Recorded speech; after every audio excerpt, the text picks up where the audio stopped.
बार एक बनिया था और वो दुकान बंद करके दोपहर को अपने घर भोजन करने जाता है। तो स्वाभाविक रीति से उसने देखा कि बाहर एक महात्मा जी भिक्षा के लिए खड़े थे। उसने महात्मा जी से कहा कि महात्मा जी, भोजन का समय है, आप आ जाइए, साथ में मिलकर के भोजन करते हैं। भोजन के बाद महात्मा जी ने स्वाभाविक रीति से बनिए से पूछा कि सारे दिन में भगवान को कितना याद करते हो? बनिए ने कहा, टाइम कहाँ मिलता है, सारा दिन तो दुकान पर बिजी रहते हैं, फिर समय कहाँ भगवान को याद करने का। महात्मा जी मुस्कुराए और कहा, अच्छा, समय नहीं मिलता है, कहाँ, बहुत व्यस्त रहता हूँ, समय नहीं मिलता है। तो महात्मा जी ने पूछा, एक बात बताइए कि तुम भोजन कितनी बार करते हो? कहा 3 टाइम, सुबह नाश्ता, दोपहर को, रात को। तो कहा एक टाइम भोजन करने में कितना समय जाता है?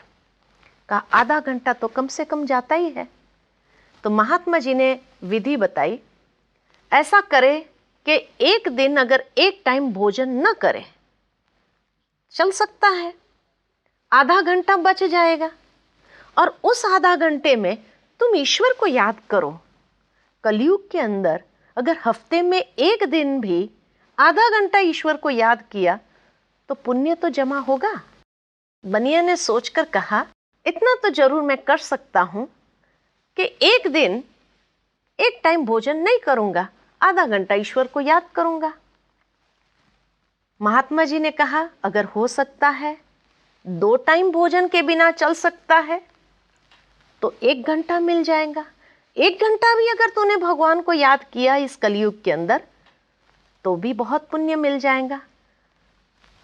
तो बनिए ने कहा, यह भी मैं कर सकता हूं कि एक दिन अगर 2 टाइम भोजन छोड़ करके रात को ही सीधा भोजन कर लूं, ये तो चल सकता है।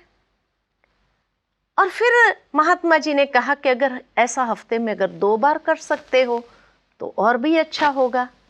तो कहा यह भी हो सकता है। और वहां से उपवास शुरू हुए जी। उपवास का मतलब ही है, उपवास, इस शब्द को अगर अलग करें, उप प्लस वास जी। उप के 2 अर्थ होते हैं। उप माना ऊपर, हाँ जी। उप माना नजदीक। जी। ऊपर निवास करने वाले परमात्मा के नजदीक हमारी बुद्धि का वास रहे, क्या बात, यह है उपवास। जी। और वहां से उपवास शुरू हुए। जी।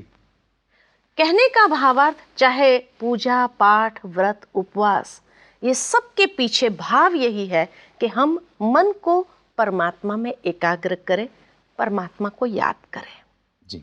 परंतु जैसे कहा जाता है कि एक लकीर के फकीर हो जाता है व्यक्ति, पूजा पाठ उसमें तो चला जाता है, जी। उपवास भी कर लेता है, लेकिन देखा गया कि जिस दिन उपवास होगा ना, उस दिन फरार भी खाएगा, फल भी खाएगा, तो समय तो खाने में ही चला गया, भगवान को याद कहाँ करते हैं हम। जी जी जी, असली आशय कहीं ना कहीं पीछे छूट गया।